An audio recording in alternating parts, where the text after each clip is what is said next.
ब्रह्मा गुरुर्विष्णु गुरुर्देवो महेश्वर गुरुर्साक्षात् परब्रह्म तस्मै श्री गुरुदेव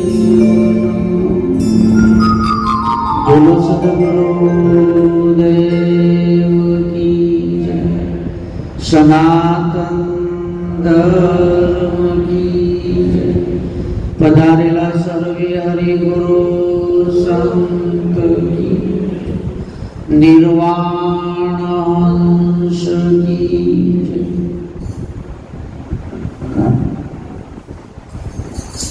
જયનો અવાજ આવ્યો નથી.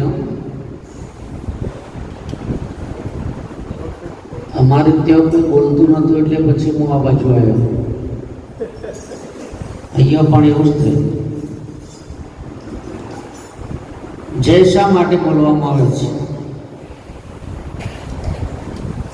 જયનો મતલબ જ કલ્યાણ છે, અને એ પણ કલ્યાણ આપણું. કદાચ બાજુવાળાનું થવાનું હોય તો આપણે ના પણ બોલીએ, પણ આપણા કલ્યાણ માટે આપણે જય બોલવી જરૂરી છે. પરમાત્માનું નામ લેવા માટે આપણને આ મનુષ્ય અવતાર મળ્યો છે. થોડુંક ચેતી જવાની જરૂર છે, અને એટલે સંતો હરેક પ્રકારે આપણને પરમાત્માની યાદ દેવડાવવા માટે પ્રયત્ન કરે છે. થોડીક ધૂન આપણે બધા સાથે બોલીશું. પછી શ્રીમન્નારાયણ નારાયણ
સદગુરુ ભગવાન કી.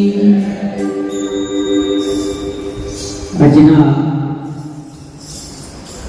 આ મંગલકારી પ્રસંગે જગાણા ગામની પવિત્ર ધરા અને ગંગારામભાઈ,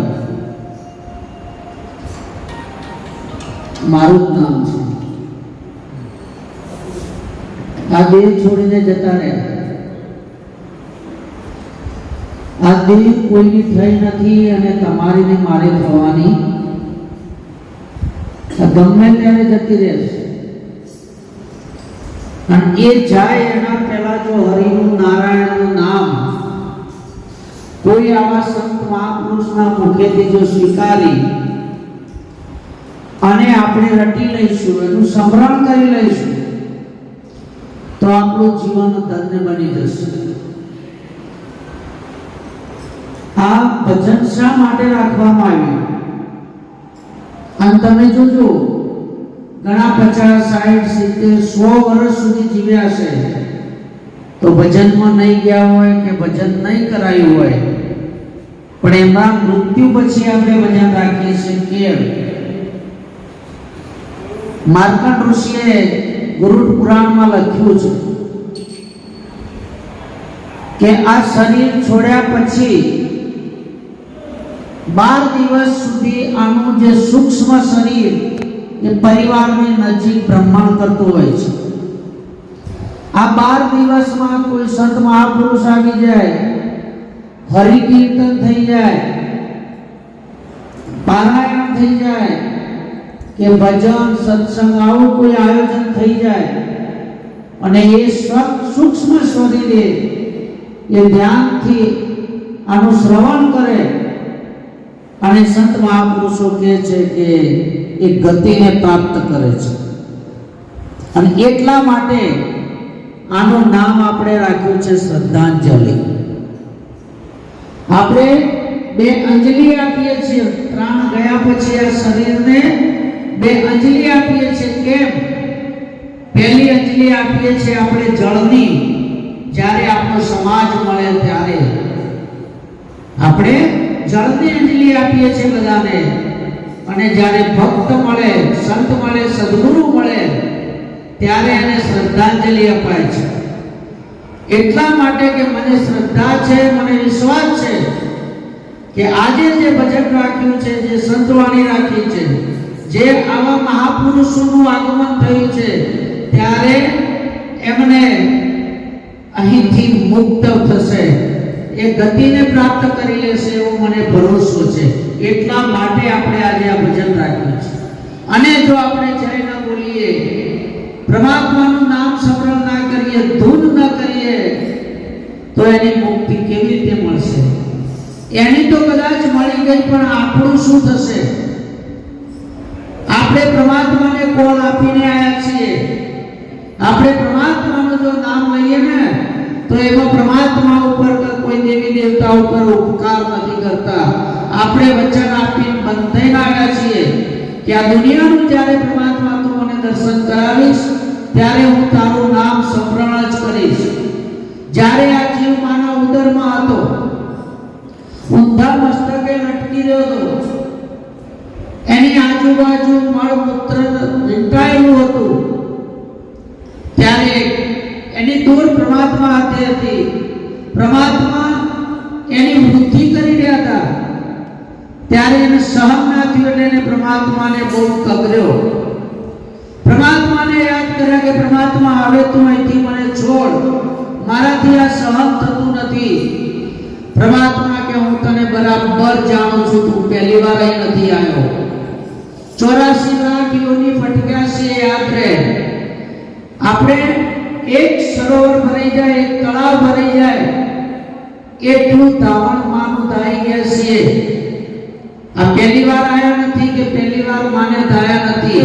મનુષ્ય અવતાર હવે પ્રાપ્ત થયો છે, પણ એવી કેટલીય યોનિની અંદરથી આપણે પસાર થતા થતા કોઈ જન્મનું પુણ્ય અને કોઈ જન્મનું સત્કર્મ આપણને પ્રાપ્ત થયું અને પરમાત્માએ મનુષ્યનો અવતાર આપ્યો છે. પરમાત્મા કે હું તને બરાબર ઓળખું છું, તું અહીંયા જે કહે છે બહાર છે ક્યારે કરતો નથી, માટે ના છોડું. અને છતાંય જો તારે છૂટવું હોય તો તું કોઈની જામીનગીરી આપ. પણ આ જીવ કેટલો હોશિયાર છે, એને ગર્ભની અંદર 2 જામીન તૈયાર કર્યા. આપણે બધા ઓળખતા શું એમને જામીનને? સાદી ભાષામાં કહીએ છે ને જમ. પરમાત્માના દૂતોને ત્યાં જામીન બનાયા. આ જમે જામીનગીરી આપી, પરમાત્માને કહ્યું કે તું આને છોડી દે. અહીં જે વાત કરે છે હું બહાર ગયા પછી નહીં કરે તો અમે પાછો એના અહીં લાવીશું. આવો કોલ પરમાત્માને આપ્યો છે. ત્યારે પરમાત્માને દયા આવીને આપણો છુટકારો થયો. પણ આ છૂટ્યો એટલે બહાર આવીને 2 અક્ષર બોલ્યો, હું અહીંયા ને તું ત્યાં, તારે મારે હવે કોઈ લેવા દેવા. સતો પરમાત્મા દયાળુ છે, પરમાત્મા કૃપાળુ છે કે એને આપણા પર કૃપા કરી અને આ ભૂમિ પર આવા સંતો અને ફરિશ્તાઓને મોકલ્યા કે તમે જાઓ અને આ જીવ જે વચન આપ્યો છે, જે કોલ આપ્યો છે, કોલને ભૂલી ગયો છે, તમે જઈને એને યાદ દેવડાવો અને એને નામ સ્મરણ આપો. એટલા માટે આ પરમાત્માની કૃપાથી આપણને આ સંત મળ્યા છે. સંત સિવાય આપણો કોઈ ઉદ્ધાર કરી શકે. જો કોઈ ભારત ભૂમિનો સંત મળી જાય, કોઈ સદગુરુ પ્રાપ્ત થઈ જાય, તો આપણા કેટલાય જન્મોના કર્મ. પલટુ સાહેબ કહે છે કે કોઈ ગામની અંદર રેલ આવી જાય, રેલ એટલે પાણી. કોઈ ગામની અંદર બધી દિશાઓમાંથી પાણી આવી જાય, કોઈ ગામની અંદર વાવાઝોડું ત્રાટકે, કોઈ ગામની અંદર તોપમારો થાય તો એ ગામની અંદર કોક બચી જશે. પણ એ જ ગામની અંદર જો 10 દિવસ દિશાઓથી અગ્નિ સળગાવવામાં આવશે તો ગામમાં કશું બચે નહીં. એટલે સંત મહાપુરુષ કહે છે કે તમે યજ્ઞ કરો, ઓમ કરો, જપ કરો, તપ કરો, કોઈ પણ જાતનું કર્મ કરો તો તમારા કોઈના કોઈ કર્મ બચી જશે અને તમારે ભોગવવા પડશે. પણ જ્યારે સંત કે સદગુરુ મળી જાય, એ તમને જ્ઞાન આપે અને જો તમારા અંદર લગન હોય ને જ્ઞાનાગ્નિ પ્રગટ થાય તો એ અગ્નિથી ભવના કર્મ બળી અને ભસ્મ થઈ જાય છે અને આપણને આ કિનારે જે ફસાયા છે ને ત્યાંથી છોડાઈને સામા કિનારે પહોંચાડી દે છે. એના દાખલા આ ભારત ભૂમિની ઇતિહાસની અંદર પડેલા છે કે ગમે જેટલા ખરાબ કર્મો કરેલા પુરુષો પણ સદગુરુના વચન ઉપર વિશ્વાસથી સામા કિનારે નીકળી ગયા છે. અને એવો છે જેસલ. તમે જુઓ જેસલને કેવી ચટક લાગી. કોઈ દિવસ ભજનમાં ગયો તો જેસલ, અને એ જે જેવો ગયો ને એવો જ પીર બન્યો. કેવી રીતે બન્યો? એને આ વાત સમજાઈ ગઈ, એને આ નામનું ગ્રહણ કરી લીધું, નામનું સ્મરણ કરી લીધું અને એને પ્રત્યક્ષ દેખાણું કે આના સિવાય આ વિશ્વની અંદર બીજો કોઈ આપણો ઉદ્ધાર કર્યો છે નહીં. અને એવું સદગુરુને સમર્પિત થયો કે એને એ આ કિનારાનો હુંકાર ડાકુ સામા કિનારે સાહેબ પીર થઈ પૂજાઈ ગયો. અને આપણે તો એટલા કર્મો કર્યા નથી. અને એમાં આ સમાજ, આપણો સમાજ, સંતને કોઈ સમાજ ના હોય, સંતને કોઈ જ્ઞાતિ ના હોય, સંતને કોઈ જાતિ ના હોય, પણ આ એક વ્યવહાર માટેનો જે સમાજ આપણો છે, જે પ્રજાપતિ સમાજ, એ જુગો જુગથી ભક્ત છે. કારણ કે ભક્તિ દિલાવર દેશની લાવ્યા સિપાઈ કુંભાર. આ ભક્તિ આ વિશ્વની અંદર આવી હોય તો એ સિપાઈ કુંભારથી આવી છે.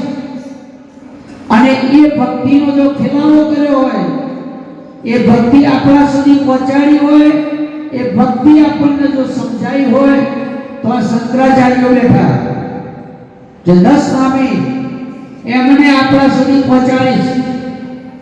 અને આપણે પહેલેથી જ ભક્ત છીએ. આપણે ખાલી જાગવાનું છે બસ.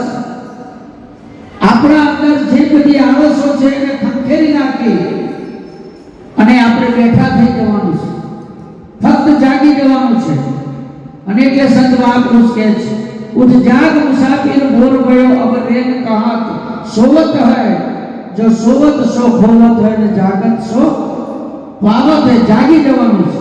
ઘણાને એવું થાય કે અત્યારે અમે કેવું બેસીએ જાગીએ છીએ પણ ગોદડામાંથી નહીં હો, પોતાના સ્વરૂપની અંદર જાગવાનું છે કે હું કોણ છું, હું ક્યાંથી આવ્યો.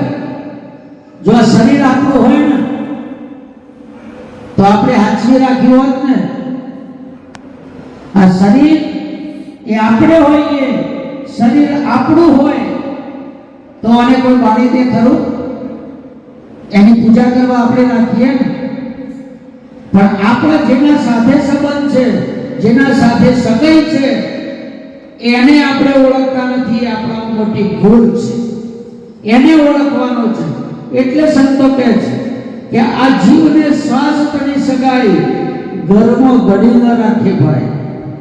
આપણે એની સગાઈ ક્યાં હોતી હતી કે એમના અંદર શ્વાસ ચાલતો તો ત્યાં સુધી, અને એ શ્વાસ નીકળી ગયો પછી તો ઘણા એવું કે ઘણી બહેનો કહે છે કે તમે જો તમને ગમતું નથી, તમારા વગર અમને ડર લાગે, તમારા વગર અમારો દિવસ ન જાય, તમારા વગર અમને ફાવે નહીં, આ બધો ખોટો ખોટો પ્રેમ આપણને વળગાડે.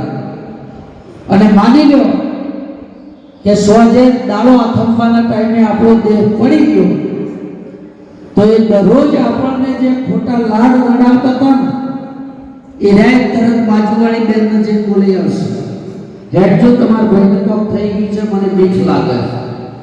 કેમ ભાઈ? એમના આજુબાજુ રહેતા હતા અને એ તો એમની જ છે, એમાંથી કશું આગુ પાછું થયું નહીં તો શું થયું? એવી કઈ વસ્તુ જતી રહી કે તમને ડર લાગવા મળી, અને એ ડર એટલા માટે લાગે છે કે આપણે વસ્તુને જાણી નથી. જે જનાર વસ્તુ છે ને એને આપણે જાણી નથી એટલે આપણને તો ડર લાગે છે. અને એટલે આપણા વાણીમાં કહ્યું હતું કે આ બધું છોડીને પછી ભૂતોમાં પડે છે. આ બધું છોડી અને ભૂતોમાં પડે છે. જો આવું કોઈ સત્કાર્ય પકડી લઈએ ને તો આપણને કોઈ ડર છે, કારણ કે સદગુરુ પ્રાપ્ત નથી થયા. સદગુરુ જો દાતા મળી જાય ને, અને એટલે કબીરે કહ્યું છે કે સદગુરુ સબ દાતા નહીં, નહીં સદગુરુ સબ દેવ, આ ભય મિટાવે મૃત્યુ તણો આપે જ્ઞાન અભેદ. આપણને બધાને નિક્ષણી છે, આપણને જો ભય હોય તો ફક્ત ને ફક્ત મૃત્યુનો જ. પણ સદગુરુ આ વાત આપણને સમજાવે છે કે તું જન્મ્યો જ નથી તો તારું મૃત્યુ હોય નહીં, તું આવ્યો જ નથી તો તારે જવાનું પણ ના હોય. આવું ઠસોઠસ આપણને જ્ઞાન સમજાવે. અને કૃષ્ણ ગીતામાં કહે છે કે અર્જુન, હું જન્મતો નથી, હું મરતો નથી, હું આવતો નથી, હું જતો નથી, હું એવો અટલ છું કે અગ્નિ મને બાળતો નથી, પાણી ભીંજવતો નથી, પવન સૂકવતો નથી, શસ્ત્ર મને સેદી શકતું નથી, એવો હું અટલ અચળ અવિનાશી આત્મા છું, એને તું જાણ.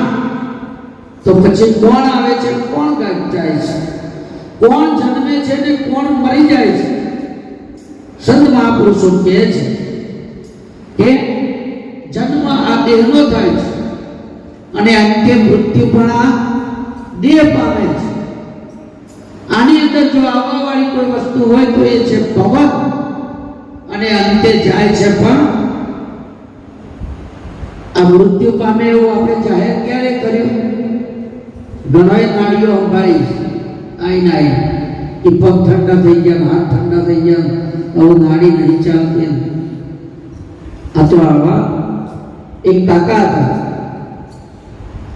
અને એ કાકાને મૃત્યુનો સમય આવ્યો એટલે એમના બે ચાર મિત્ર હતા, આજુબાજુ બેસી ગયા અને કે બોલો બાપા, તમારી અંતિમ ઈચ્છા શું છે? બાપા આવીથી આપણે મહારાજ બેઠા ને એવા મહારાજના સંગમાં રહેતા હશે એટલે બાપાએ કહ્યું કે બેટા, મારે કોઈ સંતનું દર્શન કરવું છે, મને છેલ્લે કોઈ સંતનું દર્શન કરાવો. એટલે આ દીકરામાંથી બે જણા નીકળી ગયા કે ગમે તે કોઈ સંતનું બોલાવી નહીં. ગુરુ મહારાજની જગ્યા એવી જગ્યામાં ગયા, મહાદેવના મંદિરમાં ગયા, બેસો માળીઓ જે ઉઠાડી હોય તે ઉઠાડી લઈ જાય છે, એક દી સોળતો અંતે આ બધું એને પડી રહેવાનું છે. અને આ એક દિવસનું જાગરણ આપણને કામ લાગશે. કોઈને કીધું હોય તમે જ્યાં જતા હોય, તમારા હાથમાં કોઈ ટીકો હોય તો તમને ભય ઓછો લાગે. પરમાત્માના નામનો જો ટેકો લીધો છે તો આ દુનિયામાં કોઈ ડરાવવા વાળી વસ્તુ પેદા થઈ નથી. એટલે આ તો ભાઈ ગામમાં આજુબાજુ તપાસ કરી કે કોઈ મહાત્મા ના મળ્યા, કોઈ સંત પુરુષ ના મળ્યા, એટલે થોડા આગળ ગયા ત્યારે એક બહુરૂપી વાળો મળ્યો. તો બહુરૂપી વાળા પૂછ્યું કે ભાઈ તમે શું કરો છો? એટલે કે હું બધા જુદા જુદા પ્રકારના ખેલ કરું છું, બધા પાત્રો ભજવું છું. તો કે તમે બીજું પાત્ર ના ભજવી શકો કે શું? કે તમે સંત ના બનો? કે બનો, ભગવા વસ્ત્ર પહેરી સંત પણ બનો. કે ના સંત બની મારા ઘર સુધી આવો, મારા બાપાને દર્શન કરો, અંતિમ વેળા છે. કે શું આપશો? કે તમે જે કે 1000 રૂપિયા લઈશ કે આપીશું. પેલો ભગવા વસ્ત્રો પહેરી એકદમ સજ્જ થઈ આપણને હૃદયના નમન કરવાની ઈચ્છા થાય એવા તૈયાર આખું પાત્ર તૈયાર કરી અને આયા અમને જોડે આયા ને આઈશ દાદા હું મેલા હતા એને ઉભા રહે, આમ હાથ કર્યો, દાદાની વાક બંધ થઈ ગઈ. દર્શન કરી જેવી દાદાની વાક બંધ થઈ એટલે બહુ રૂપિયો તો ને ગભરાણો. ત્યાં તો મારા આમાં દે છૂટી જો કઈ થશે દોડ્યો. પેલા ભાઈ પાછળ દોડ્યા કે જે નિંદાણ કરી આવવા માટે તાસા તું જઈને પકડ્યા કે ભાઈ ઉભા રહો, તમારો નિયંત્રણ લેતા જાઓ કે મારે કોઈ જોતું નહીં. કે કેમ? કે દાદાની બંધ થઈ મારી ઉઘડી જઈ, દાદાની બંધ થઈ મારી ઉઘડી જઈ. આ મેં ગરવાર માટે પહેર્યું હતું અને જો આવું આટલું બધું સફળતા મળતી હોય, હવે મારે બીજો કોઈ વસ્ત્ર પહેરવો, મેં હવે જે પકડ્યું એ સાચું, બીજું કોઈ મારે પકડવું. એક વખત જો સત્ય વસ્તુ આપણને સમજી જાય, સત્ય વસ્તુ જો જાણી લઈએ તો આ વિશ્વમાં બીજું કોઈ જાણવા જેવું છે. અને એ સંત મહાપુરુષ મળી જાય તો મેળ પડે, નહીતર પડાયો ખોટો એ દોર વાળો જો કોઈ મળી જાય તો સાહેબ તમને રામનું નામ જ આપશે, બીજું કોઈ આપશે. કોઈ બીજા વિષયોમાં તમારું નહીં લઈ જાય, કોઈ વ્યસનોમાં નહીં લઈ જાય, કોઈ ફેશનોમાં નહીં લઈ જાય. એ ગમે તેવો હશે પણ તમને જે આપશે પરમાત્માનું નામ આપશે, બીજું કોઈ આપશે. માટે કોઈ સાચો મહાપુરુષ મળી જાય તો એના શરણમાં જઈ અને જાણી લેજો, નહીતર કૃષ્ણએ કહ્યું અને પછી આપણે 1 મિનિટ અહીંયા રહેવા પણ નહીં દઈએ. આમાંથી નીકળી ગયો ને આ બોલવા વાળો, પછી મને કોઈ રાખાય? કારણ કે આપણે જેના હાથે સંબંધ હતો એ જતું રહ્યું. આપણે બધા જે રડીએ છીએ ને એ તો ખોટું રડીએ છીએ, સાચું કોઈ રડતું નથી. સાચું તો તમને સમજાય ત્યારે જ રડાય, નહીં તો રડાય એવું નથી. અને એટલે સંતો કહે છે કે આ જીવને શ્વાસ પાડી શકાય, ધર્મ ઘડી ન રાખે ભાઈ. અને તરત આપણે કહીએ છીએ કે ભાઈઓને કાઢો, જેટલા આવને બધા એક જ વાત કરશે, કોઈ માન પણ નહીં આપો. 100 વર્ષનો હશે ને તોય કે ભાઈ એક ખટકો રાખો ને કાઢો, ઝડપ કરો. કે ભાઈ સુરતથી નીકળી ગયા અમદાવાદ પહોંચ્યા, એમને કઈ ગયા સીધા સિદ્ધપુર આવો પણ વાંધવાયથી તરત બીજી કોઈ વાત જ નહીં આવે.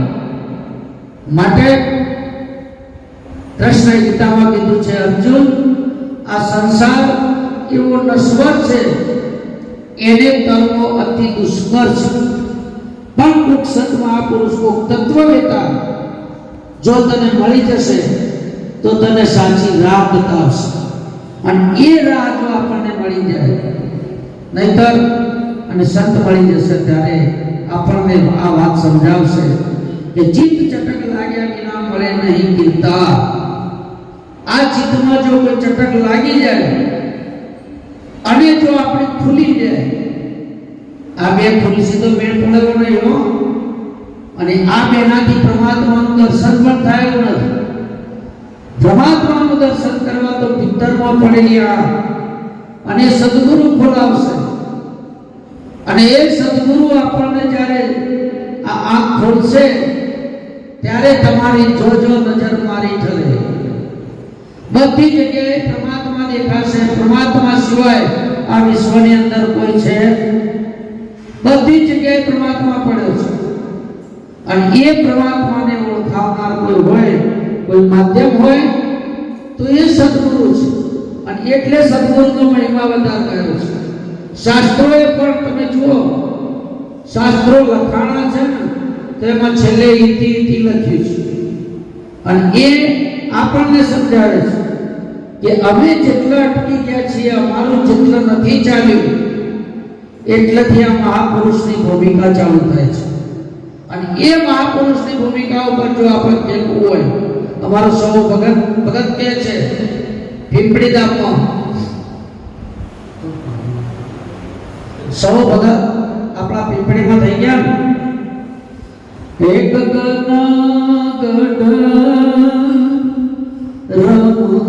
રમવાને હાલો, એક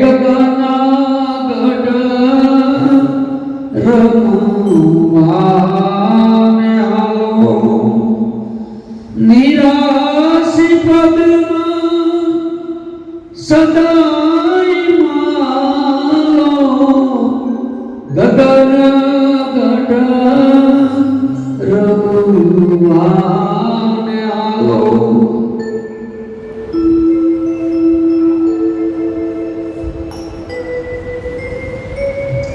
સવા ભગત કહે છે કે એક એવું ગગન છે અને એ ગગનમાં તમે રમી લો. અને એટલે સંતોએ આજે એના 3 ભાગ કર્યા છે. કમરથી નીચેનો ભાગ પાતાળ અને કમરથી ગળાનો ભાગ છે પૃથ્વી. અને જે કંઈ ઉત્પન્ન થાય એ આ પૃથ્વીમાંથી થાય છે. અને અહીંથી ઉપરનો ભાગ જે છે એને સંત મહાપુરુષોએ ગગન કીધું છે. અને એ ગગનમાં મીરાએ કહ્યું છે કેવું થાય છે, એ વાગે છે રે ભાઈ, વાગે છે વન રાવણ મોરલી વાગે છે.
મોરલી વાગે છે.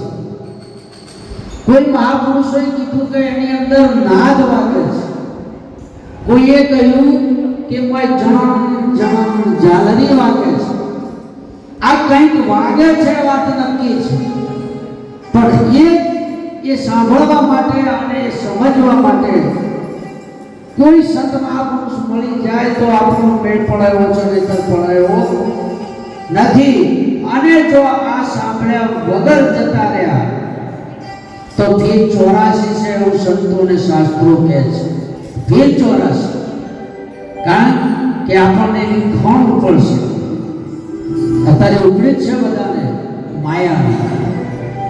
અને આ સંસારમાં રહીને તરવું, કૃષ્ણએ કીધું એમ સહેલું જ છે. બીજા ક્યાંય જઈને તરવું એના કરતાં સંસારમાંથી તરવું સહેલું છે. પણ સદગુરુ મળી જાય તો આ તો એક ગામ હતું અને ગામને કોરે મોરે કોટ હતો. એક જ દરવાજો બહાર નીકળવાનો. હમણાં વાણીમાં ગયા 10 दरवाजा बंद हुआ तो निकल गया अस्वाद। અને એક જ દરવાજો હતો, બધા ફરતો આખા નગરને કોટ હતો અને એમાં એક સુરદાસ વ્યક્તિ અને એને ખંજવાળનો રોગ થયો। આખા શરીરે આખો દિવસ રાત દિવસ ખાણ ખાણ જ કરે, ત્રાસી ગયો, રોગ મટે નહીં। એટલે એને નિર્ણય લીધો કે જો નગરમાંથી બહાર નીકળવાનો કોઈ માર્ગ બતાવે તો બહાર જઈને હું સુસાઇડ કરી લઉં। હવે સહન થતું નથી, બહાર જવું તો મૃત્યુને ભેટી લઉં તો આમાંથી છૂટું। બહાર જવા માટે પ્રયત્ન કરતો હતો ત્યારે આવા મહારાજ રહ્યા ને આપણે એવા કોઈ મહાપુરુષ ભેટી ગયા કે ભાઈ કેમ તો અથડાય છે આમથી આમ, શું તકલીફ છે?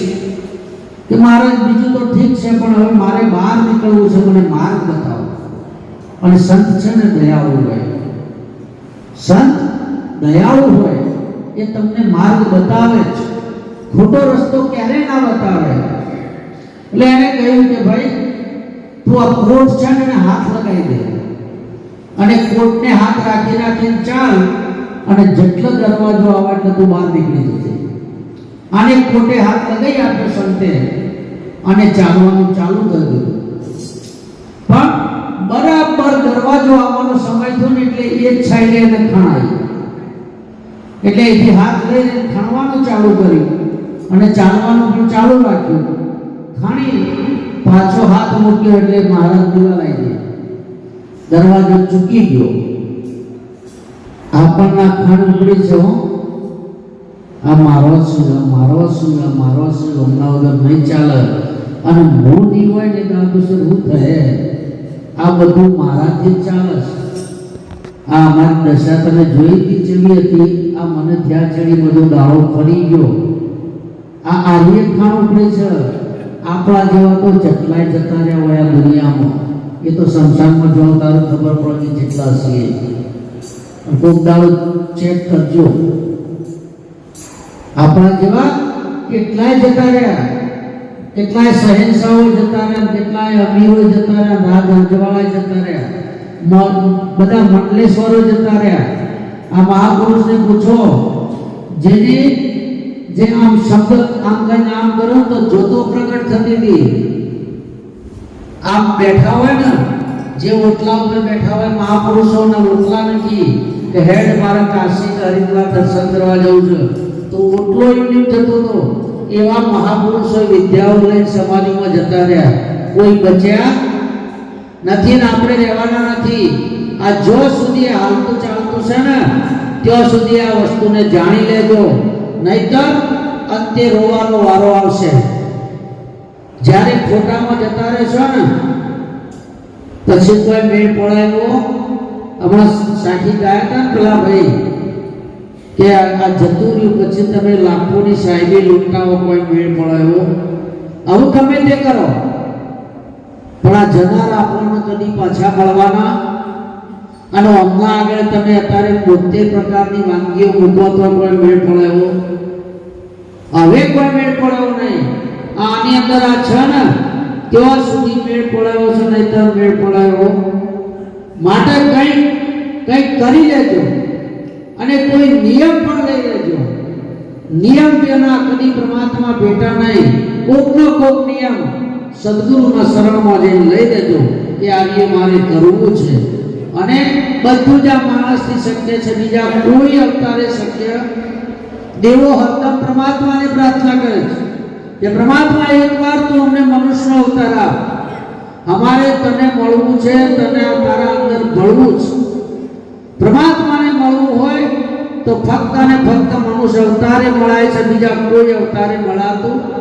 અને આપણે અત્યારે જે કરી રહ્યા છીએ ખાવું પીવું ભોગ ભોગવવાનું ગમે ત્યારે મરી જવું એ બધી યોનિઓની અંદર છે। પશુઓનીમાં હો, પંખીઓનીમાં, ગમે તે યોનિમાં તમે જો ત્યાં એ બધું જ મળશે, ભોગ ભોગવવા મળશે, ખાવા મળશે, પીવા મળશે, ઊંઘવા મળશે। પણ પરમાત્માનું નામ લેવું હોય, પરમાત્માને જાણવું હોય તો એના માટે ફક્ત અને ફક્ત મનુષ્ય અવતાર છે અને આપણને પ્રાપ્ત થયો છે। મનુષ્ય અવતાર મોઘો મળે નહીં બીજી વાર। આ અવસર જો આપણે હરિના બચીએ તો લાખ વાર ધિક્કાર। આપણને મળી ગયો છે અને એટલે સંતોએ કહ્યું છે તમે મળ્યો મનુષ્ય અવતાર માન કરીને તેથી ભજન ભગવાન હેત કરીને અંતે ખાસો જમનો વાર પેટ ભરીને મુખે રામ નામ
ગમે તે વિફળી ના નાખતા. જીવન ટૂંકું છે. સંતોએ 2 દિવસની વાત કરી છે કે આપણું જીવન ફક્ત 2 દિવસનું છે, એક જન્મ અને એક મૃત્યુ. અને એમાં એક દિવસ આપણો જતો રહ્યો જે જન્મનો હતો, હવે એક દિવસ બાકી છે ફક્ત મોત. અને એ સનાતન સત્ય છે. આજે નહીં તો કાલે આવવાનું છે, એમાં કોઈ ફેરફાર થવાનો એ આવે એના પહેલા જો રામ બોલી દઈએ, જો સત વચન આપણા સ્વમુખે ઉચ્ચારી જવાય અને સત શબ્દ છે એને જાણી લઈએ તો આપણો મેળ પડાયો છે, નહીતર પડાયો નથી.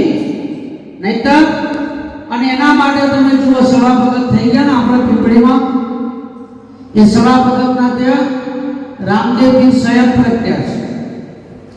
ત્યાં રામદેવજીનું મંદિર છે, 52 ગજની ધજા ફરકે છે. પહોંચી આવ્યો પણ સભા ભગતે જે વાણી લખી એની અંદર આપણને કેવું સૂચન કર્યું છે કે કોઈ સુરતાને સમેટે એના ગતમાં સાહેબ પેટે. તો બધા લોકો ત્યાં જોઈ છે. એમને જ મંદિર બનાવ્યું છે, એમને રામદેવજીની પૂજા ચાલુ કરી છે, જોત ચાલુ કરી છે. પણ આપણને એમને શું સંદેશો આપ્યો? કોઈ સુરતાને સમેટે એના ઘટમાં સાહેબ પેટે એવું ના બોલ્યા કે તમે રણુજા જો કે દ્વારિકા જો. કોઈ સુરતાને સમેટે એના ઘટમાં સાહેબ પેટે આ બહાર વાસના બહુ ફેલાવે જાય બદ્રીના બેટે. આ જો ખોયું છે તો ખોળતો નહીં ને ખોળા છે છેટે છેટે. આદમ તો અંતરમાં વસે ભજન કરો તો બેટે. ભજન વિના મેળ પડે એવો નહીં. અને એટલે દાદુ સાહેબે વાત કરી કે તુહી કરતા તંત બજાયો સાચો સુજરણ કીધો. આ ત્રિવેણીમાંથી પ્રકટ થઈને દાદુ સાહેબને દર્શન દીધો. દાદુ સાહેબે વાત કરી કે આની અંદર એક ત્રિવેણી પડી છે, એમાંથી પ્રગટ થયો અને મને દર્શન થયું છે. આપણને દર્શન આની અંદર જ થશે, પણ ક્યારે આવા કોઈ મહાપુરુષ આપણને ભેટશે ત્યારે આપણા અંદર એનું આપણું દર્શન કરાવશે કે તું અહીંયા બિરાજો છે. અને એ દર્શન એક વાર થઈ ગયું સાહેબ, પછી તમારા અંદર આનંદ સિવાય બીજું કોઈ હોય? આનંદ કે સિવા કુછ નહીં, બસ આનંદ જ. અને ફકીરી લીધી ને, અને એટલે સંતે કહ્યું અદલ ફકીરી કરે કોઈ સુરા નર મોજ ફકીરી કરે.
ઘટનામાં ગંગા, પછી બહાર કોઈ ગંગા જમનામાં તમારે નાવા જવું પડશે.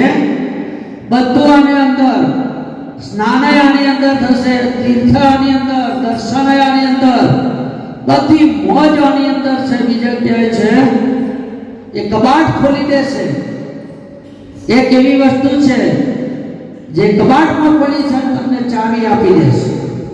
અને ચાવી આપશે ને, અને જ્યારે તમે ખોલશો પછી આને અંદરથી બધો ખજાનો બહાર આવશે, તમારા હાથ લાગી જશે. અને એ ખજાનો મળી જાય, જેને જેને ખજાનો મળ્યો છે ને, એ આ વિશ્વની અંદર મોટામાં મોટો શહેનશાહ છે. સદગુરુ શહેનશાહ બનાવે, ભિખારી નહીં.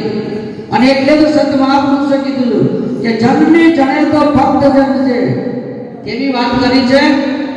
આ માને કહ્યું છે કે તું જન્મ આપે ને તો કોઈ ભક્તને આપજે, ભિખારીને નહીં. અને ભિખારી કયો પણ નથી કે જન્મી જણે તો ભક્ત જનજે, ભક્ત દાતાને સૂર, નહીતર રેજે તું વાંજણી મત ગુમાવીશ મોર. એ માં તું જન્મ આપે ને તો એવાને આપજે કે ભક્ત હોય, દાતા હોય અને સુરોય હોય, આ બધા ગુણની અંદર હોય, એવાને જન્મ આપજે, નહીતર આપતી નહીં તારું દૂર ના ગુમાવતી. આ સંત મહાપુરુષે કીધું છે. અને આપણે હજી બહાર ખોલીએ છીએ, નહીં મેળ પડ્યો, ખજાનો સદગુરુના હૃદયમાં પડ્યો છે. અને એટલે કહ્યું, અમને મારા ગુરુએ ચાવીઓ આલી હરી.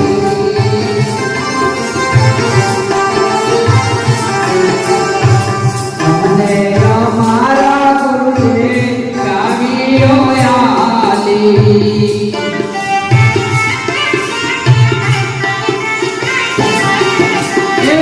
ચાવીએથી હાટડીઓ ઉગાડી, ઓ લાલ સ્વામી સોહમ રાજા રે.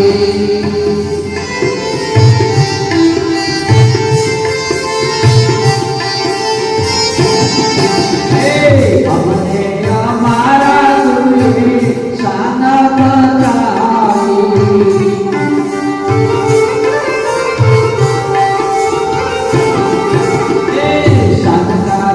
શેરડીઓ દર્શાની, ઓ લાલ સ્વામી સોહમ રાજા રે.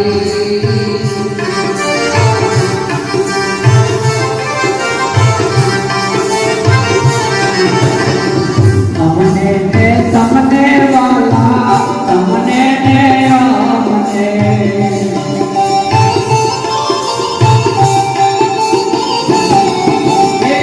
પરસ પરસ કર કાયા, ઓ લાલ સ્વામી સોહમ રાજા રે. કે અમને ને તમને વાલા, તમને ને અરસ પરસ દર્શાવ્યો, બીજા ચોય દર્શાવ્યો. મારા અંદર જે પડ્યો છે એ જ કહેવાય છે, બીજો કોઈ છે. માટે આ મનુષ્ય અવતાર બહુ મોંઘો મણી, એની કિંમત ના કરી અને છેલ્લે પછી આપણે પથ્થરો જાણે ફેંકી દઈએ, આવું જીવન ના બને. એટલા માટે ભજન કરજો, સેવા કરજો, સ્મરણ કરજો, કોઈ સંત મહાપુરુષના દર્શને જજો અને આ વસ્તુને ત્યાંથી ખોળી લેજો. આ જીવન ગમે ત્યારે પૂરું થઈ જશે. કોઈ આનો ભરોસો રાખતા નહીં, કારણ કે પાણીના પરપોટા જેવું છે. અને એ પાણીના પરપોટાને સહેજ પવનની લહેર અડશે એટલે પરપોટો વિસર્જન થઈ જશે. બસ એટલી જ વાત થશે. અને એ થાય એના પહેલા હરિ નામ ઉચ્ચારી લઈએ. આવા જાગૃત થઈ જાગી અને આપણે આપણા કાર્યને સફળ બનાવી અને બધા એક રહી, નેક રહી અને આ ભક્તિ કરજો. ભક્તિ બધાની હિયારી છે અને એ ભક્તિ આપણે સાથે રહીને કરીશું, સાથે રહીને અને જાણીશું તો આપણું જીવન ધન્ય બની જશે. આટલું કહી મારી વાણીને વિરામ કરું. બોલો સદગુરુ ભગવાન કી જય.